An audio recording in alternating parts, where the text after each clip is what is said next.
Is there a special diet for Qigong? That's what we're going to be looking at in this episode of Qi Life.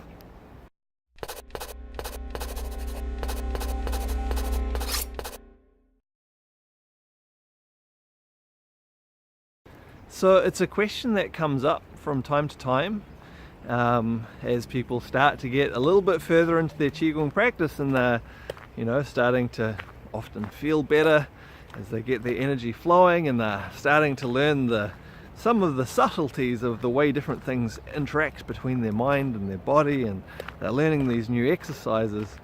And so they start to wonder, well, is there a special diet that goes with this as well?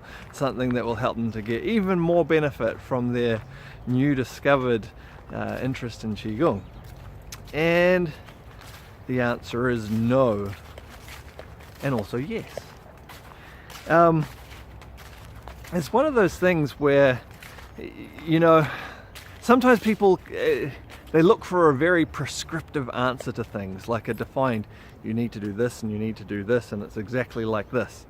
And a nuanced understanding of Qigong, or anything really for that matter, makes that perspective not really work.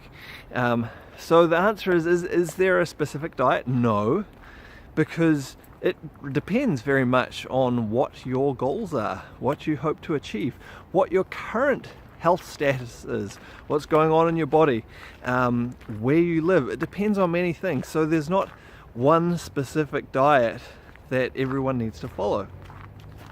There are, however, principles that will be very useful to you to get the most out of your Qigong and out of your life in general, to help you be healthier, more vital and strong.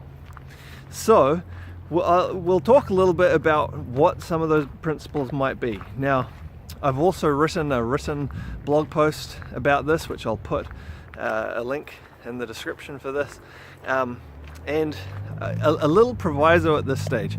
I'm often hesitant to present information without being able to do it proper justice. And this is why I tend not to write or talk a lot about diet, because it is very complex. There's many different factors. I do have plans to produce a course on diet from a Qigong perspective, and I've had plans for that for quite some time, where I can go into a lot of depth, a lot of detail about how you can use the principles of Qigong from a dietary perspective. But that's some time off. So this is really just going to be a little glimpse, a little bit of an insight into, I guess, some of the factors, just a few of the factors, so you can get an idea of what a Qigong mindset, a Qigong approach to diet might be like. Okay, so for a start, if you think about Qigong and compared to other types of exercise, what's the difference? A lot of types of exercise focus purely on what's happening with your physical body, right? They can be very reductionist about one specific muscle, another specific muscle, and what's happening to it.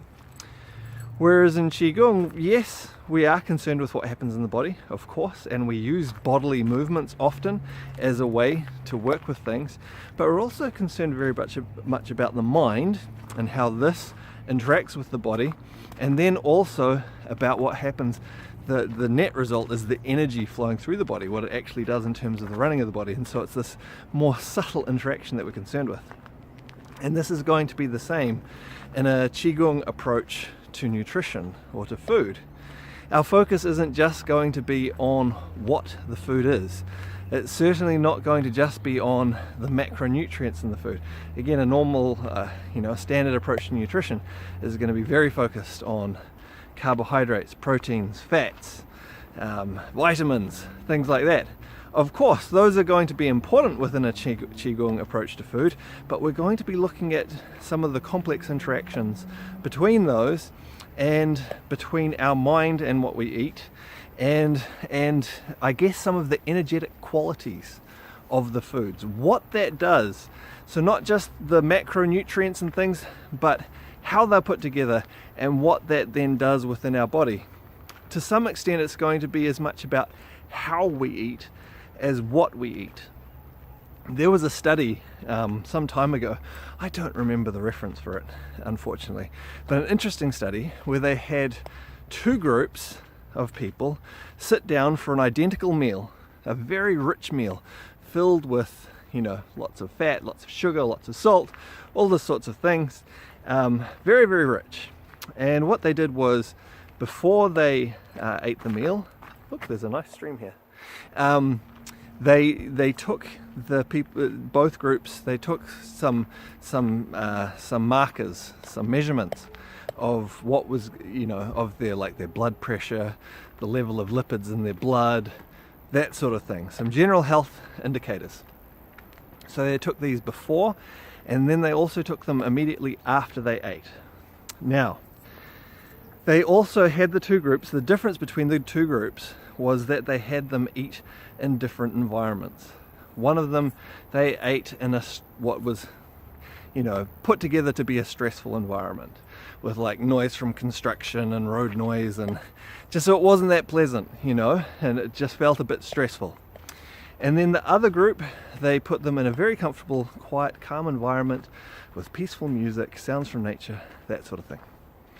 And so when they took the measurements again after the group had eaten, the group that ate in the stressful environment, all of those negative indicators had gone up. The group that ate in the peaceful, calm environment, they had either stayed the same or gone down. So interesting, how you eat has a big impact on the benefit you get from it. I wouldn't say, obviously that's not the only factor, but it's a significant one. It's not just what you eat, it's how you eat as well. So, what are some of the principles that you might look at in a Qigong approach to diet? Well, some of them are the same sort of energy qualities that you look at in other Qigong practices. You're going to look at things like yin and yang, right? This is going to be whether the food is heating or cooling, drying or moistening, things like that. How this affects your system. Yeah, those aren't really qualities we think about so much generally in a normal approach to nutrition, but we look at them very much in a Qigong approach to nutrition, because it's about how it gets our body to function, how it gets our energy to function. We'll also look at things like the 5 elements. So the 5 elements are, they apply to every area of life, and one of the areas they apply to is actually nutrients. I won't go into too much details about that, but also flavors that associate with those nutrients. And so each of the elements has a flavor attached to it or associated with it. So water, the flavor is salty.